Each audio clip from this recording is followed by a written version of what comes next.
Bonjour, bienvenue à tous. Nous allons vous présenter aujourd'hui Le Royaume, le premier long métrage de Julien Colonna. Cette séance est un peu spéciale parce qu'elle clôt une série d'ateliers que nous avons eus autour de la critique. Il y a quelques-uns des participants qui sont là ce soir. Ensuite, il y aura une discussion. Donc, si vous pouviez rester pour participer à la discussion autour du film, ce serait super. Cet atelier critique, il est dans le cadre de plusieurs ateliers autour de la mobilité qui ont été faits dans les cinémas de Mitry, le Concorde, le cinéma de Gonesse, le Jacques Prévert et le Cube à Garges. Donc, je vous souhaite à tous une très bonne projection et à tout à l'heure. Ça me fait du mal de te dire non tout le temps.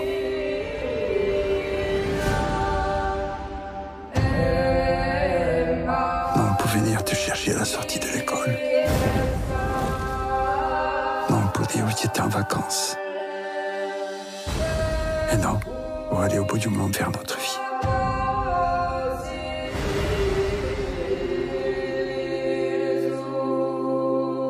Donc, je remercie les participantes et le participant à l'atelier d'avoir bien voulu m'accompagner sur la scène. Le film que vous venez de voir donc, a été réalisé par Julien Colonna. Ce film sur un parrain, même s'il n'a pas de teneur autobiographique, d'après ce que dit le cinéaste, Julien Colonna, il est lui-même fils d'un parrain.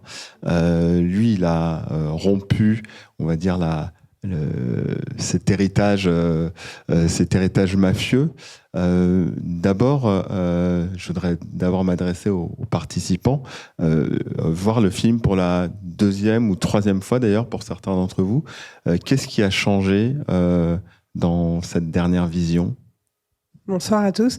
Moi, c'est la deuxième fois que je le vois. Ça me permet de voir les détails que j'ai pas vus la première fois, des détails dans ce qu'ils échangent ensemble, le père et la fille, des détails de musique aussi, et des petites subtilités que j'avais pas vues la première fois. Oui, tu voulais dire quelque chose, Monique ? En fait, j'ai gardé l'impression que j'avais au début, c'est-à-dire une impression, je sais pas, je parle du contenu, mais que ce film est plombant et j'ai gardé exactement la même sensation sur la fin, puisque on a eu beaucoup de débats à propos de ce film et notamment à propos de la fin du film.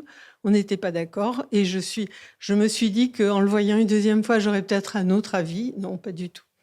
Oui, mais je vais rebondir sur ce que tu viens de dire. Je suis pas d'accord, mais non. Alors, c'est la troisième fois que je le vois et je suis captivé à chaque fois.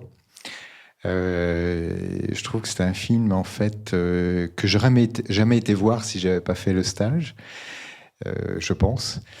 Et enfin, c'est comme un coup de poing dans le ventre à chaque fois. Et la première fois, tu nous as demandé, Michael, un mot ou une phrase qui résumait, et j'aimerais bien vous entendre là-dessus. Quelle est votre première sensation ? Alors, moi, ma première, je ne sais pas si vous vous souvenez, mais j'ai dit, c'est l'écœurement, en fait. Vraiment comme un un très fort coup de poing dans le ventre, et après, on est écœuré. Et je ressens encore, voilà. Mais au-delà de ça, il y a plein de détails et de choses qui sont très, très intéressantes dans ce film. Je suis vraiment très content de l'avoir revu, même une troisième fois, et d'avoir fait le stage aussi, évidemment, parce que c'était très riche. Merci, Michael, et merci à l'organisation aussi. Parce qu'il y a beaucoup de détails sur la musique, sur plein de choses que à la première projection, enfin moi en tout cas, j'ai pas vu forcément. Et c'est ça qui était intéressant dans le stage, c'est de pouvoir en discuter aussi ensemble. C'était très très riche nos débats. Et voilà. Alors je sais pas si Lucie, tu veux dire quelque chose, parce que moi j'ai une question pour toi. si je peux me permettre, justement par rapport à la musique. Est-ce que tu as entendu la dernière réplique qui fait, à mon sens, allusion à la chanson en anglais du... Non. Il a dit, voilà, tu as eu ce que tu voulais à la fin. Et en fait, à mon sens, peut-être je me trompe, hein, ça fait rappel à la chanson en anglais qu'on entend à un moment donné, That's all that you want, c'est ça? Oui, ok. Enfin bon, on va pas rentrer dans les détails, mais je sais pas ce que tu penses, Michael. Je pense que ce serait intéressant d'avoir un mot ou une phrase du public. Moi, le public, j'aimerais bien qu'il intervienne, notamment sur la première scène à laquelle vous avez tous fait référence dans vos critiques, je crois que tous. Cette première scène d'éviscération, je voudrais savoir ce qu'elle représente pour vous. Moi, j'ai ressenti une grande violence envers cette jeune femme. Je crois que tout le film, en fait, c'est cet enfermement. Elle est complètement enfermée, cette jeune femme. Elle n'a aucune liberté et elle pense qu'elle agit sur son destin en suivant son père, en essayant peut-être de perpétuer d'une certaine façon une tradition familiale, mais qui est du côté du mal, pour être clair. À mon sens, je l'ai ressenti comme ça. Et quand elle dépaisse ce sanglier, elle est encore plus... Enfin, elle est complètement prisonnière. Elle fait quelque chose qui la révulse. Et c'est vrai que c'est horrible quand elle sort des intestins et qu'elle en a sur le visage, elle en a jusqu'au coude. C'est une violence terrible envers cette jeune femme. Quelqu'un aurait des choses à nous dire Alors, je n'ai pas tout à fait tout compris le film parce que je suis malvoyante, mais moi qui connais un peu la Corse, je crois savoir tout de même qu'on ne mêle pas les femmes à ce genre de vendetta. Et c'est ça qui m'étonne le plus. Quant au sanglier qu'on ouvre, non, je ne crois pas que ça puisse être symbolique. Pas du tout. Parce que c'est courant en Corse de dépecer les animaux pour les manger, tout simplement. Hein. Et c'est quelque chose de tout à fait naturel. Donc moi, alors je n'ai pas vu la scène, parce que bon, je vois pas trop bien. Mais voilà, c'est ça qui m'étonne. C'est qu'on mêle une jeune fille qu'on mêle une jeune fille dans un climat de vendetta. Je crois que ça n'existe pas en Corse. Je ne sais pas ce que vous en pensez, vous. Mais moi, j'ai un peu connu la Corse et l'esprit corse. Non, on ne fait pas ça. On met les femmes à l'écart. Toi, t'as rien fait de mal, ma fille. T'as rien demandé. Mais c'est non. J'espère qu'un jour, tu me pardonneras.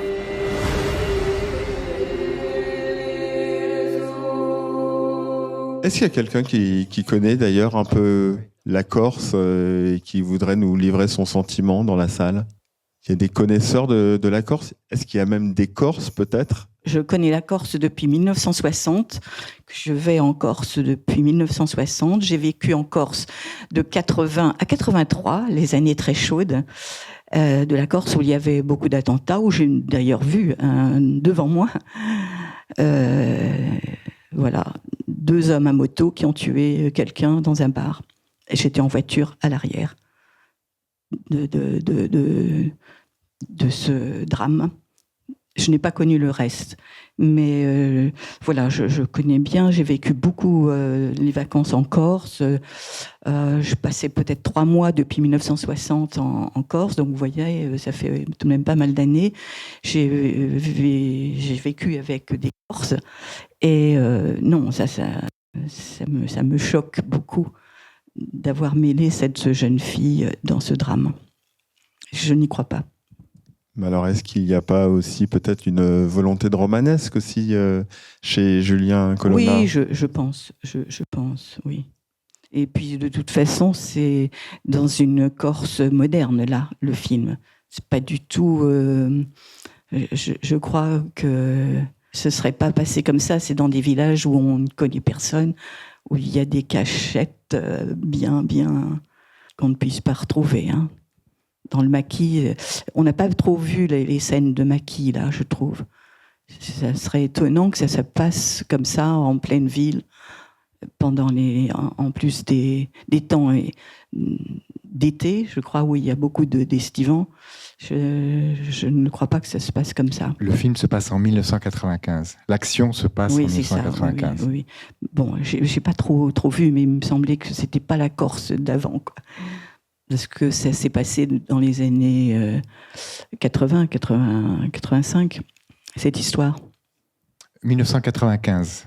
1595 avec... 95, oui. Enfin, c'est ce qui est écrit dans le dossier de presse. Oui. Est-ce qu'il y a d'autres réactions dans le public ? Moi, je pense que la fille n'est pas impliquée au départ. On ne veut pas l'impliquer. Et en fait, c'est elle qui décide de s'impliquer. C'est elle qui se cache et qui retourne voir son père.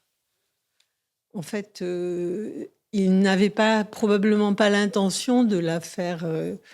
il n'acceptait pas au départ qu'elle participe. Il y a un moment où il fait le choix de la faire participer parce qu'elle y tient. Et en fait, ils ne veulent pas au départ qu'elle s'implique. Et on ne voit pas les femmes, les autres femmes, on ne les voit pas. On les voit à travers une fenêtre, on les voit qui accompagnent et qui acceptent, en fait. Mais elles ne sont pas au départ dans la vendetta. La fille non plus, d'ailleurs.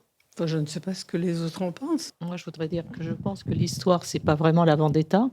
C'est pour mettre en avant le rapport père-fille, avant tout, que l'histoire se déroule ainsi. Il a voulu la rapprocher et ensuite se rapprocher d'elle et lui transmettre certaines choses parce qu'il sentait que c'était peut-être le dernier été pour eux deux. Lors de l'atelier, vous aviez aussi beaucoup parlé de l'importance des regards. Là, en le revoyant aussi, j'ai été beaucoup plus attentif au son, pas seulement à la musique, mais au son et la manière dont le son accompagnait l'intrigue. Est-ce que c'est quelque chose aussi qui vous a marqué et de quelle manière ? En effet, par rapport à ce film, on sent que les regards et les silences, ils pèsent aussi lourd ils pèsent plus lourd que les dialogues.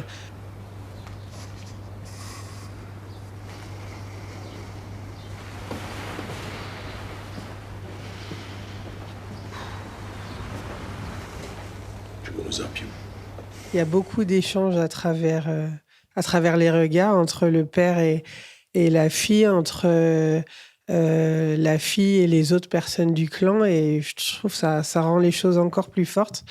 Et du coup, comme il y a peu de dialogue, à mon sens, on est très attentif à la musique, aux bruits environnants comme les cigales, et je trouve que ça renforce les liens entre les différents personnages, à mon goût. Oui, je trouve aussi, même en le regardant une troisième fois, effectivement, j'étais attentif, surtout à la musique d'ailleurs, cette fois-ci.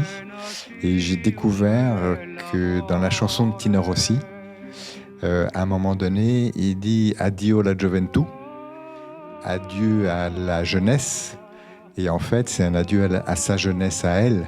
Et je pense que c'est un film justement sur un rite de passage. On en a discuté beaucoup de ça, hein, initiatique en quelque sorte entre l'enfance et le passage à l'âge adulte. Et je pense que Colonna l'a confirmé, parce que certaines d'entre vous ont été le voir à Senlis. Il est venu à Senlis, mais il a oublié Fos. Où il a dit que en fait c'était un film aussi beaucoup sur la relation, la transmission entre un père et sa fille. Et on peut le voir comme ça aussi, même si c'est une transmission qui est particulière. On est bien d'accord. Tu veux rajouter quelque chose ? Oui, un rite de transmission, je suis d'accord, mais qu'est-ce qu'on transmet ? Lui, il lui transmet quoi ? Du sang, de la violence, de l'amour, certes, mais une sacrée violence avec ça. Hein. Oui, mais finalement, à la fin, on peut se poser la question, et Colonna le laisse très ouvert. À la fin, certes, elle tue celui qui a tué son père aussi, mais l'autre lui fait promettre de ne pas recommencer, de ne plus toucher aux armes, etc. Et elle dit, on peut comprendre qu'elle dit oui. Mais on peut comprendre l'inverse, effectivement. Ah non, mais même si elle dit oui, il n'en reste pas moins qu'elle a commis l'irréparable. C'est vrai. Mais peut-être que c'est aussi l'une des choses que Colonna veut nous dire, c'est-à-dire qu'on peut survivre à l'irréparable. Dans la mesure où c'est une toute jeune fille et qu'elle a été, moi je la vois plus agie qu'actante. J'ai l'impression qu'elle a un très grand amour pour son père. Donc elle ne remet rien en question de ce que lui dit son père, de ce qu'il lui transmet. Moi, j'ai été assez mal à l'aise, la scène où ils sont à la piscine. Alors, c'est un beau film, hein, j'ai beaucoup aimé. Mais j'étais très mal à l'aise à la scène où ils sont à la... Non, c'est pas la piscine, c'est à la buvette du camping. Et où il lui parle de leur vie quand il était bébé au Venezuela, etc. Je ne sais pas, c'était pour moi presque...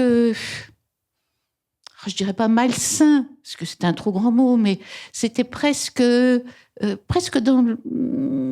la séduction. Un père qui parle à sa fille, apparemment pour la première fois, de ce qui s'est passé dans sa toute petite enfance. Alors lui, il sait qu'il va mourir bientôt, ça c'est évident, mais je trouve qu'il n'y a pas assez de mise en perspective là. C'est bien joli tout ce qu'il lui dit et je ne doute pas qu'il l'aime, mais c'est un peu comme une araignée qui tisse sa toile autour d'elle. Il lui dit tu as été un très bel accident, le plus beau des accidents. Oui, d'accord, il l'aime, on est bien d'accord. N'empêche que cette pauvre jeune femme, elle se retrouve confrontée à des choses qui la dépassent, à un âge où elle n'est absolument pas capable de prendre des décisions aussi graves. Et je la vois plus comme un pion que comme une véritable actrice de son destin. Oui, dans la même idée que ce que tu disais, c'est savoir pourquoi le réalisateur a choisi ce type de scénario pour montrer le rapport, l'importance du rapport père-fille. Alors, donc moi, je ne suis pas Julien Colonna. Néanmoins, non, mais dans les clés qu'il donne, il parle de la naissance de ce film qui est liée à sa propre paternité, à la naissance de sa fille en 2016. Et en plus, il est aussi lui-même le fils d'un parrain. Donc, c'est un peu les deux clés qu'il donne. Après, sur le scénario, il y a peut-être aussi un peu l'apport de Jeanne Herry, donc, qui est la réalisatrice de Je verrai toujours vos visages, qui a coécrit le film avec lui. Voilà, c'est les seules clés que je peux vous donner. Alors, lui se défend d'avoir fait un film autobiographique et assume totalement la part fictionnelle de son film. Après, vous pouvez voir ce que vous voulez. Je pensais pas être père un jour. J'étais sûr de mourir jeune. C'était impossible que je puisse te connaître. Et tu es le soleil de ma vie depuis 15 ans. Oh, mais Yuga. Vous avez justement parlé des femmes. Qu'est-ce que vous inspire justement la place des femmes dans ce film? Enfin, il y a cette jeune fille, cette adolescente Lésia qu'on voit beaucoup. Après, on voit assez peu de femmes, même si c'est pour des scènes importantes. L'enterrement, la scène de voyance aussi, que moi j'avais un peu oublié. La scène du parrain avec sa femme, où il chante la chanson de Serge Reggiani, Votre fille a 20 ans, elle est très belle. En fait, toutes les scènes à chaque fois qu'on montre les familles, j'ai trouvé qu'il y avait énormément d'amour. Celui qui téléphone à sa femme et qui lui fait des signes par la fenêtre. J'ai trouvé que c'était plein d'amour et pourtant, la vraie famille, pour eux, c'est pas ça. C'est l'autre, c'est la famille mafieuse. Justement, sur cette question de la famille, finalement, est-ce que c'est pas un film aussi sur la famille qu'on se choisit? Quelque part, si, parce que comme ils sont privés des leurs, de leur famille biologique, on va dire, qu'ils préservent, ils se choisissent, ils forment un clan. Et on le voit dans leur manière d'échanger, même si c'est un chef de clan à ses sbires, on voit quand même qu'il y a des liens assez forts dans la manière dont ils saluent avant une éventuelle exécution, après. Enfin, on sent qu'il y a des liens forts quand même qui se créent, presque fraternels, je pense. C'est un film qui fonctionne aussi beaucoup sur les contrastes entre les moments de félicité et puis tout d'un coup les crimes qui se passent, les attentats.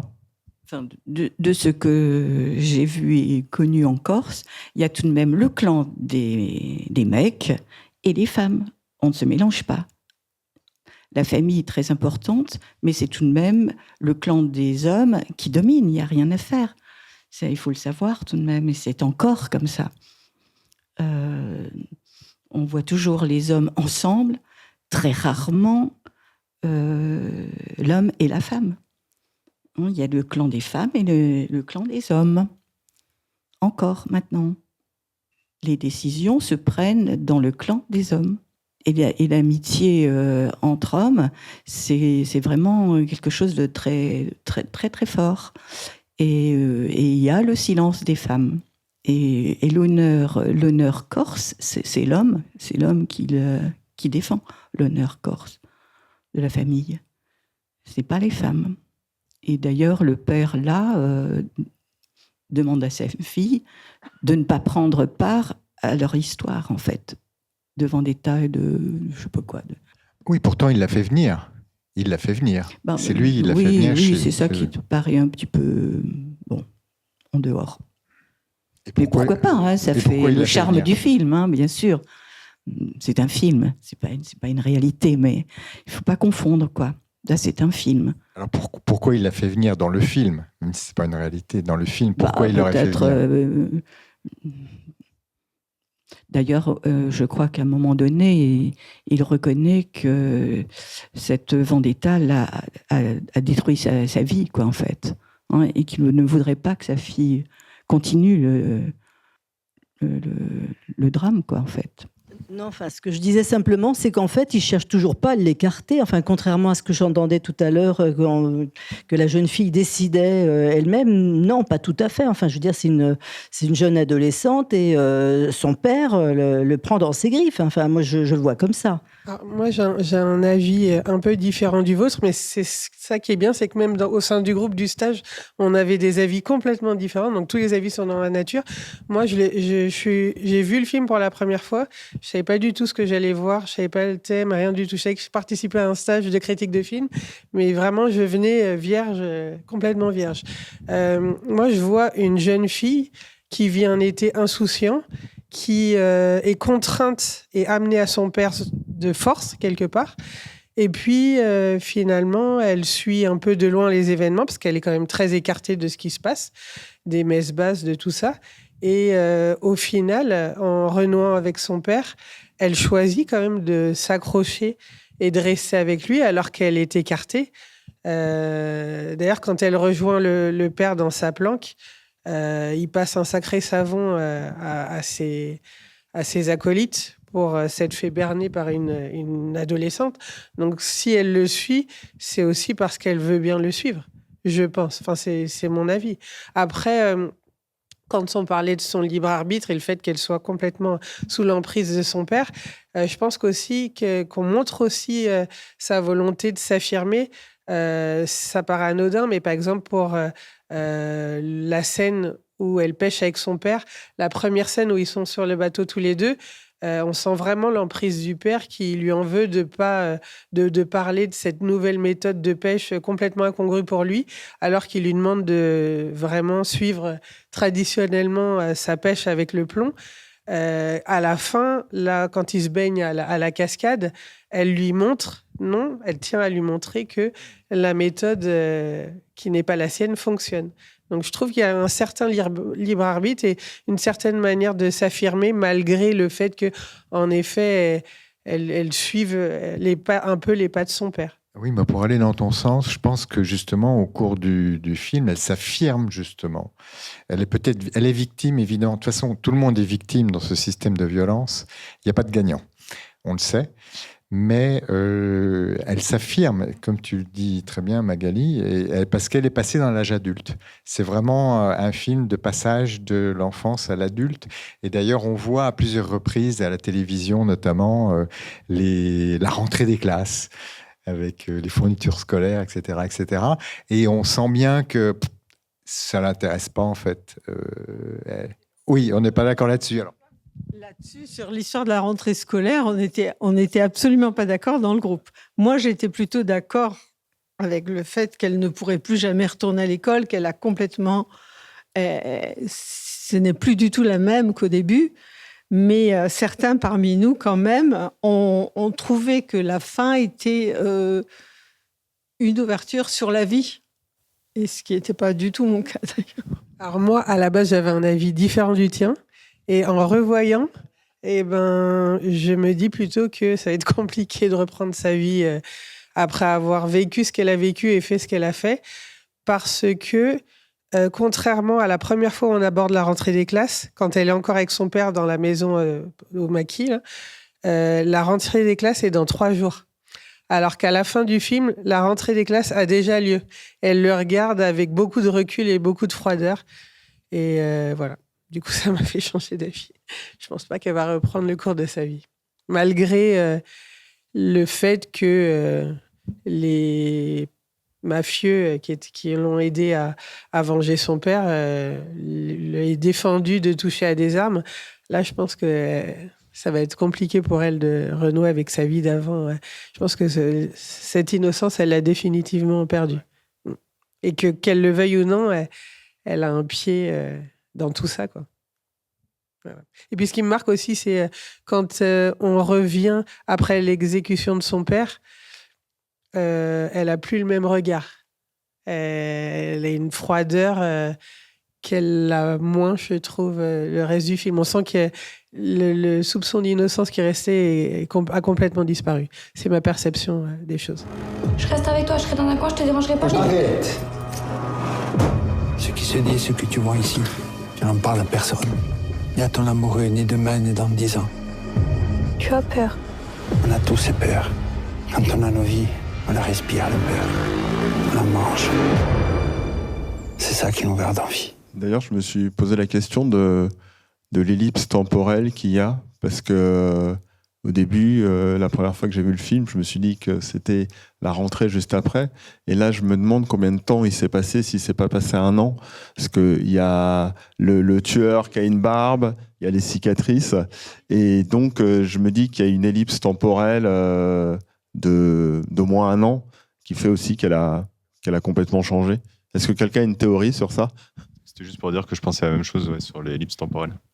Que, effectivement, vu qu'elle a guéri de ses blessures, déjà, parce qu'on voit bien qu'elle est mal en point lors de l'accident. Donc on se dit qu'elle ne va pas s'en remettre en 2 semaines, quoi. Puis d'autant plus comme elle hérite un peu là du parcours vengeur de son père a mis quand même 24 ans pour zigouiller tout le monde. Donc ce sera un peu bizarre quand, juste en quelques jours, elle venge son père. Et puis il y a la rentrée des classes comme repère temporel. Donc on ne sait pas combien d'années, mais on sait que c'est au moins 1 an. Puisqu'à chaque fois, il y a ce repère temporel qui est donné pour nous donner une idée du temps qui est passé, en fait. Oui, justement, par rapport au temps, c'est curieux. La première scène, à votre avis, elle se passe quand ? Alors moi, j'ai eu la réponse, je pense, au bout du 3e film aujourd'hui. Mais on s'est posé beaucoup de questions par rapport à ça. Mais quel est votre avis ? Elle se passe quand, la scène ? La scène avec le sanglier ? Avec le sanglier, oui. Est-ce qu'elle se passe juste avant tous ces événements ? Est-ce que ça se passe bien avant ? Elle ne peut pas se passer après parce que le père est mort, on est d'accord ? Est-ce que le père est là ? Et si ? Moi, si, je pense qu'il est là. C'est son nom, c'est son nom qui lui ressemble. Ah bon ? Alors moi, je pense que c'est le père qui est pas rasé et la chasse, c'est pendant l'hiver. Ouais, moi aussi, j'ai bien regardé. Mais la façon dont il l'embrasse, c'est son nom. Et il l'embrasse après de nouveau, son père, de la même façon. Bon, on est encore une fois pas d'accord. Moi, j'ai trouvé que la fille n'avait pas l'accent corse, déjà, au départ. Et puis que sa voix ne correspond pas à son âge. On pense que c'est une petite fille tout le long du film, au niveau de sa voix. C'est un peu bizarre. Elle n'a pas la voix qui a mûri dans le temps. Et pourtant, comme vous dites, il y a au moins 1 an passé dans les événements. Je ne sais pas à quel âge on mue à l'adolescence, mais peut-être qu'en 1 an, elle n'a pas encore mué, je ne sais pas. En revanche, enfin, physiquement, je trouve qu'il y a un vrai changement dans l'allure du personnage entre son aspect quasi infantile et même presque androgyne du début et la fin. Enfin, il y a quand même une grosse évolution. Non, vous n'êtes pas d'accord ? Oui, je disais que je n'étais pas tout à fait d'accord, enfin que je voyais justement pas cette transition, enfin telle que vous le ressentez vous, mais bon, ça reste un avis personnel. Je vois pas, enfin sur la fin, je trouve que c'est une chute qui me, enfin je la comprends pas sincèrement. C'est voilà. En fait, c'est peut-être la force de ce film, c'est-à-dire qu'il pose des questions. Il y a peut-être des choses à comprendre, d'autres pas, et on continue à chercher. Nous, on a été souvent un peu perdus par l'arrière-plan politique. On est beaucoup à pas avoir tout saisi de l'arrière-plan politique. Il y a des gens qui connaissent un peu plus ce qui s'est passé à cette période-là dans les combats entre nationalistes, indépendantistes, mafieux. Est-ce qu'il y a des gens qui connaissent un peu ça ? Parce qu'on avait un peu quand même notre spécialiste, Alain, qui est allé chercher des informations, mais c'est vrai qu'on était un peu perdu. Est-ce que justement tu peux nous donner un arrière-plan un peu politique ? Oh là là, ça va être... non, effectivement, j'ai un petit peu cherché. J'ai vu que dans ces années-là, 80, comme disait Madame, 80-90, il y a eu beaucoup de règlements de compte, d'assassinats politiques aussi. On se souvient du préfet Erignac, alors je ne sais plus la date en tête, mais il y a eu énormément de... Alors j'ai trouvé, mais je n'ai pas pu confirmer l'information, comme quoi il y avait entre 450 et 500 attentats, pas forcément meurtriers, mais des actions violentes par an dans les années fin années 80-90. Donc c'était quand même très courant. Et puis on voit quand même au début, donc c'est un député socialiste ou un maire socialiste contre lequel il y a eu cet attentat manqué. Et c'est pas le seul. Et donc on peut comprendre dans le film aussi que il y a, comment dirais-je, oui, il y a aussi une sous-tension politique très forte, où de nouveau ils sont victimes. Ils sont victimes parce qu'on peut supposer que certains politiques essayent de se monter contre des trafics de tous ordres, d'armes, de drogue, etc. Modus operandi inédit d'une rare violence qui s'est déroulée ce matin sur la commune d'Apiet. Pris dans une embuscade sur la route de Listington, un véhicule aurait été percuté par une voiture bélier de type 4x4 avant d'être criblé à bout portant par de multiples tirs de chevrotine. La victime n'est autre que le restaurateur Joseph Bennett, un proche de Pierre-Paul Saville. En début de semaine, c'était une autre relation du chef de clan qui était visé par un attentat à la voiture piégée, le président de Région Socialiste, Philippe Padovan. Il s'agit du 3e meurtre. En le voyant cette fois-ci, on voit bien que quand elle lit l'article de journal, il est question de l'amitié entre lui et Pierre-Paul. Il s'appelle pas Pierre-Paul, si, Pierre-Paul. Entre lui et Pierre-Paul. Donc en fait, moi je pense que l'arrière-fond politique n'est pas très important dans ce film. Ce qui est important, c'est de voir il y a des clans qui se bagarrent et il y a des meurtres froidement, de façon assez impressionnante d'ailleurs. Mais pour moi, c'est pas important de savoir. En fait, on voit dès le début que ce qui était important, c'est qu'on voulait toucher Pierre-Paul. Depuis le début, on sait que la chasse, c'est Pierre-Paul. C'est pas le sanglier, c'est Pierre-Paul. Voilà. En fait, on s'est beaucoup posé la question quand on l'a vu aux premières réunions. On s'est demandé quel était le lien entre la première scène, quand elle ouvre le ventre du sanglier, comme ça, froidement, avec ça gicle sur son visage. On a cherché quel était le lien avec la suite. Et puis, en fait, on a vu que c'était une histoire de chasse. Mais pas forcément celle qu'on voit au début. Juste sur la scène du sanglier, moi, je l'ai un peu interprété comme une sorte de rite de passage. Voilà, soit dans le milieu, dans le clan, ou peut-être dans l'âge adulte. Mais voilà, c'est comme ça que je l'ai ressenti, en tout cas, quand je l'ai vu. Bah, c'est comme ça que vous l'avez aussi presque tous ressenti. Enfin, vous avez parlé de rites initiatiques ou de scènes prophétiques.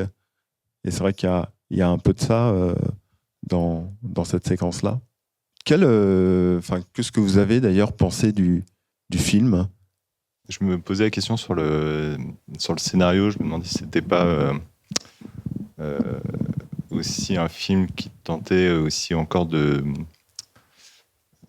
rendre sympathiques les mafieux, quoi. En quoi ils sont sympathiques ? Je veux dire, on les voit dans leur intimité, on voit qu'ils sont pas si méchants que ça, que c'est aussi des humains comme les autres. Alors, j'ai pas compté les meurtres, mais il y en a quand même pas mal. C'est vrai, mais je veux dire, montrer qu'ils sont sensibles. Celui qu'on voit à la fin avec son bébé, qui se fait descendre, c'est quand même, il a trahi. Hein. Il y a aussi de la trahison. Bien sûr. Et d'ailleurs, là-dessus, je voulais rebondir sur les liens d'amitié en Corse. Je voulais envie de dire, si on a des amis comme ça, on n'a pas besoin d'ennemis, quoi. Alors moi, je sais pas si on a voulu les rendre sympathiques, mais en tout cas, on a voulu montrer l'homme, peut-être les hommes qui se cachent derrière ces mafieux, c'est-à-dire que ça reste des hommes avec des familles, avec des liens, et les conséquences de ce choix de vie, en fait, le fait de mettre sa vie de famille de côté, de préserver les siens, mais que voilà, ça reste des hommes avec des sentiments, des attaches, et que quand il faut exécuter un travail, ils y vont et ils le font froidement malgré tout, quoi. Donc je pense que c'est un peu cette dualité qu'il a voulu montrer, je pense. Peut-être aussi la complexité justement aussi de ces personnages, de ces criminels qui en fait sont un peu des ouvriers spécialisés du crime qui servent un chef, tout simplement. Bah oui, enfin, juste le thème du film et le scénario, quoi. C'est pas que ça valorise ce mode de vie, mais c'est que ça les rend plus humains. C'est ça qui est peut-être un peu dérangeant. Ça fait penser à un autre film qui n'a rien à voir, qui a été très controversé. Peut-être que vous l'avez vu, c'est La Chute. C'est la chute de Hitler, en fait, les derniers jours d'Hitler. Et beaucoup de gens ont dit c'est scandaleux, on voit Hitler comme un humain, un homme qui est gentil finalement avec son entourage. Ben oui, il était comme ça. Et ce film a été tiré des notes de sa secrétaire personnelle. Donc, a été attesté que ce film était vraiment véridique. Enfin, je pense que tu l'as vu, Michael. Tu peux. Et voilà, enfin, ça veut dire qu'en fait, le fait de monter une partie sympathique, c'est vrai, moi je trouve aussi. Parce qu'ils sont pas. Quand on les voit comme ça, quand ils vont se baigner, quand ils se réunissent, qu'ils mangent. Bon, c'est plutôt sympa, quoi. Mais ils sont très humains. Hein. Entre eux, dans les clans, ils sont très humains. C'est la guerre des clans peut-être pour l'argent, parce qu'on en revient toujours au même point. Mais ils sont plus humains que maintenant, quand ils s'entretuent froidement. Là, il y a les clans, il n'y a pas de clans. Là, c'est la guerre. Que là-bas, ils défendent un système, mais avec des règles. Et ils ne dérogent pas aux règles. Ils vont pas tuer n'importe qui dans la rue comme on voit maintenant. Je trouve qu'ils sont très humains. Entre eux, c'est des vraies familles. Et la famille Colonna que l'on parle, là, alors après, c'est pas celle-ci, parce qu'il y en a énormément en Corse des Colonna, mais on va dire depuis 1900 passé, les familles Colonna sont des familles un peu mafieuses.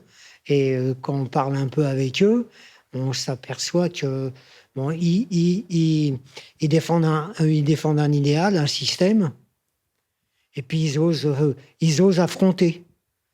Moi, j'ai vécu quelque temps dans une des familles Colonna à Porto Vecchio. Ils m'ont expliqué, par exemple, que Charras, à une époque, ministre sous Mitterrand de l'économie et des finances, avait fait construire un village de vacances sur la plage de Porto Vecchio illégalement pour pouvoir loger le ministère des Finances pendant les vacances.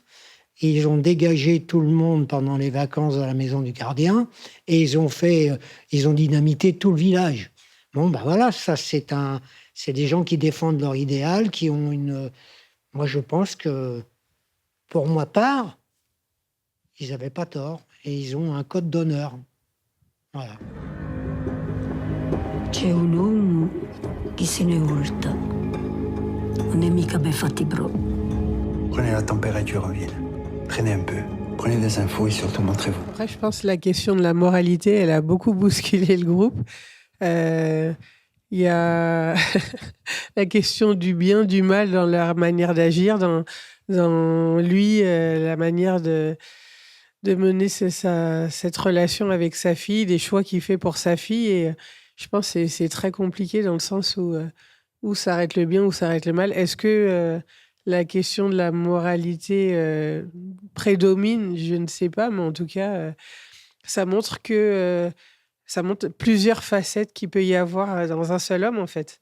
Oui, il peut être un tueur de sang-froid, mais en même temps, il peut être un père affectueux, un mari aimant, et faire tout ce qu'ils font. Donc, je pense que c'est compliqué. Il peut y avoir plusieurs facettes en un seul homme, quoi. En fait, juste pour rebondir sur ces remarques sur le côté humain des personnages, notre imaginaire aussi, il a été beaucoup nourri par des personnages qui pouvaient être un peu binaires. On n'a pas parlé du code Hays qui a régi le cinéma américain pendant des années 30 jusqu'aux années 60, mais qui interdisait de donner une image positive des gangsters au-delà de tout l'aspect qui concernait les mœurs. Mais il y a aussi donc cette idée-là qui nous a beaucoup nourri. Donc c'est vrai que dès qu'on voit un film qui sort de cette morale un peu binaire, tout de suite le propos devient dérangeant. Moi je trouve au contraire qu'il y a pas mal de films comme ça qui mettent en valeur les gangsters, quoi. Il y en a de plus en plus, mais on est aussi dans une autre époque. Mais alors, je ne m'adressais pas forcément à vous, qui êtes beaucoup plus jeune. Non, moi, ce que je voulais dire par rapport au côté humain, c'est que ne faudrait pas croire que être humain, c'est aussi pouvoir tuer quand on n'est pas d'accord avec quelqu'un. Donc, il faudrait peut-être s'arrêter avant, quoi. Le côté humain, c'était s'arrêter de trouver des solutions plutôt que de tuer. Ça, ça devrait être interdit. Oui, mais alors, est-ce que le film valorise le crime? Ben oui. En quoi, selon vous, ça le valorise? Parce que les gangs, tous les clans, ils se tuent entre eux. Donc voilà, hop, tu me plais pas, je te tue. Le film montre ça, mais selon moi, il ne valorise pas. Il montre la réalité de ce que sont les relations entre clans mafieux. Mais je ne vois pas en quoi ça le valorise. On voit des pertes, des pertes humaines, des familles détruites. On montre le deuil. Je ne trouve pas que ça le valorise.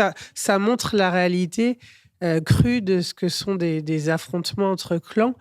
Le valoriser, non. Et humain, quand je dis humain, c'est-à-dire que on voit des mafieux, on voit une grosse carapace derrière chaque mafieux et parfois la carapace se perce un peu et on voit le côté humain parce que quand on voit des gens comme ça, on a envie de voir quelqu'un de mauvais sous tout rapport. Oui, c'est sûr que le crime, c'est pas quelque chose qu'on revendique en tant que personne normale. Mais en tout cas, on voit, en plus du chef mafieux, on voit aussi quelqu'un qui a des sentiments, qui se laisse parfois aller à la confidence parce qu'il sait certainement que ça va être ses derniers moments avec sa fille. C'est ça qu'on dit.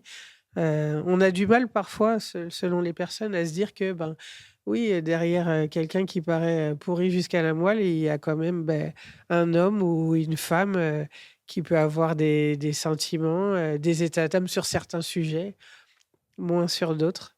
C'est plus complexe que ça, je trouve. En fait.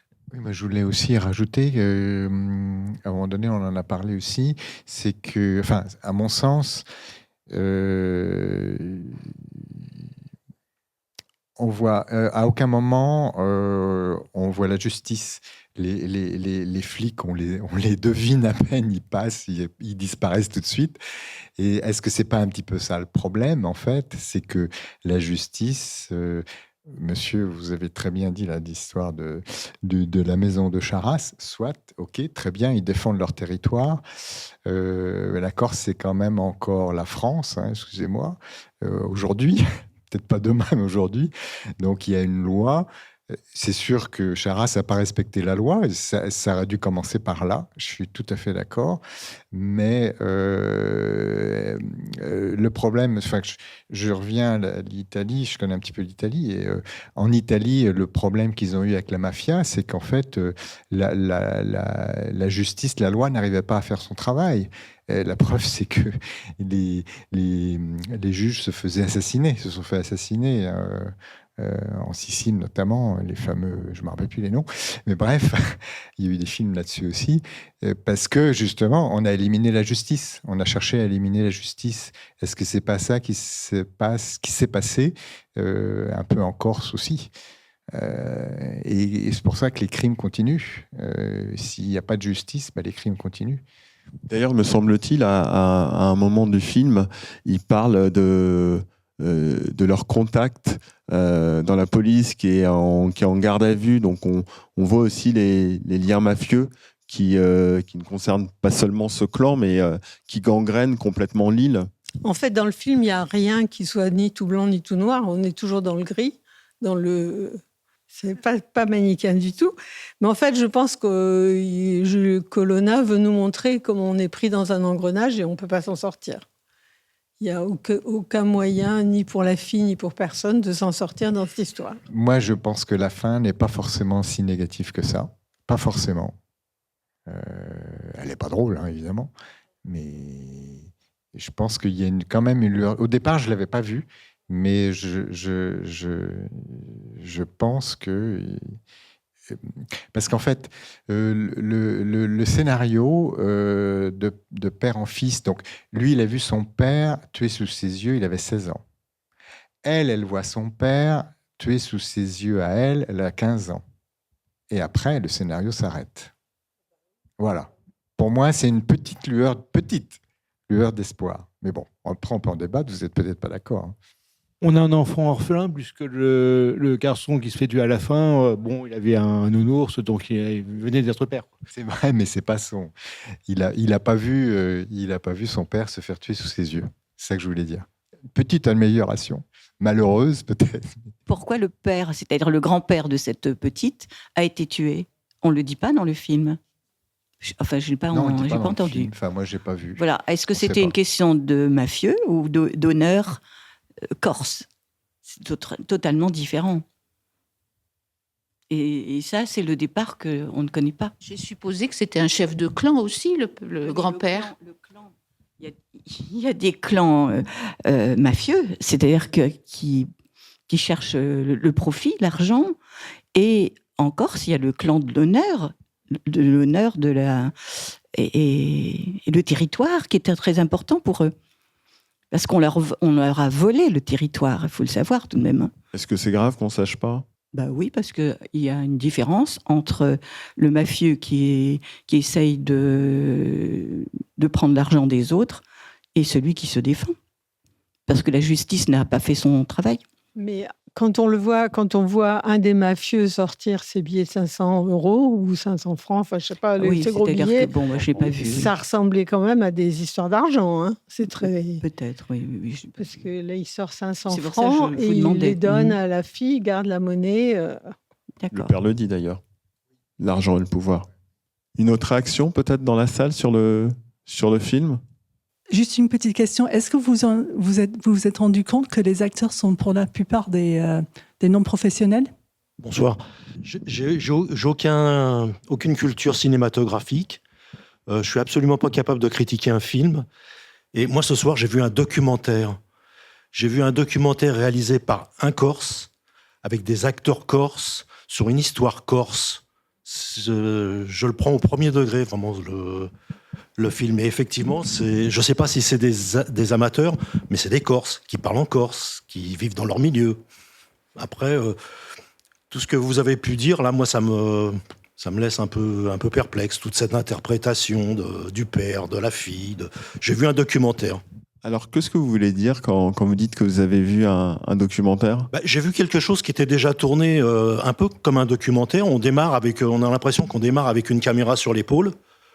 Et puis après, on est toujours un petit peu en recul par rapport aux images, par rapport à l'histoire. On a un son qui est un peu éloigné. On n'entend pas trop le discours. On a des images telles qu'on pourrait les tourner sur un documentaire d'une région. Mais en même temps, est-ce que vous trouvez qu'on voit beaucoup la Corse ? Non, on voit pas beaucoup la Corse, mais on voit beaucoup l'histoire des Corses. Mais alors cet aspect documentaire, est-ce que c'est pas à cause de la télé ? De la télé qui est un peu comme un marqueur documentaire. Je sais pas si c'est à cause de la télé, mais ça retrace quand même une histoire de la Corse. Et j'ai ressenti le fait que le réalisateur a voulu parler de la Corse et quelque part il s'adresse aux Corses derrière ça. Comment il le vit, lui ? Il est corse, il fait tourner des acteurs corses, il s'adresse aux Corses quelque part. Pas que, ouais. Pas que peut-être, mais... C'est intéressant, votre remarque, parce que Michael nous a posé une question sur laquelle on est... Enfin, moi, au départ, je n'étais pas d'accord, mais je me suis rallié à la majorité et j'étais d'accord. Est-ce que la Corse est un personnage ? À votre avis, est-ce que la Corse est un personnage dans le film ? Ah, tout à fait. Ouais. Bravo, vous avez la bonne réponse. Un personnage, comme on a dit, hors champ. C'est ça ? Hors champ. Ouais. Non, merci pour je trouve que c'est intéressant comme remarque. Alors juste, j'ai quand même passé mon temps à leur dire qu'il n'y avait pas deux bonnes réponses et que tous les avis étaient pertinents. Je tiens quand même à le préciser. Peut-être qu'on peut conclure. Donc je vous remercie tous d'être restés après ce film. Je remercie aussi tous les participants et participantes à l'atelier. Ils ont été très très très studieux.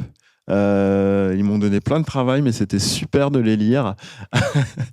et je ne sais pas si l'opération va être réitérée l'année prochaine, mais en tout cas, si vous avez l'occasion de participer à ce genre d'atelier, ce sera d'ailleurs pas forcément avec moi, hein, mais je vous conseille de le faire. En tout cas, c'est très enrichissant pour le critique qui le fait. Donc, j'espère que ça a été aussi enrichissant que pour moi, pour vous. Et merci. Je pense qu'au nom de toute l'équipe, on était 8, en fait. On peut remercier Michael, ici présent, pour sa gentillesse, son professionnalisme, et puis comme grand animateur de débat, parce que je peux vous dire qu'on a bien débattu, on s'est bien chipoté le nez, et on s'est réconcilié après, vous inquiétez pas. On réglera ça à la sortie. Hein.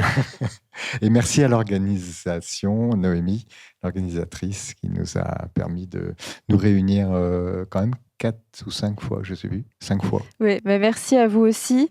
Et puis, merci, Michael, d'avoir animé les 4 stages dans le réseau des cinémas publics de l'agglomération Roissy Pays de France, parce que ça t'a fait quand même te balader pas mal sur le territoire. Et puis, merci à vous d'avoir été aussi assidus Je peux vous dire que j'ai pas eu beaucoup à vous appeler pour vous demander où vous étiez, donc vous étiez toujours à l'heure. Ça, c'était vraiment super. Voilà. Et merci à vous d'être venus à cette soirée de restitution sur le film Le Royaume.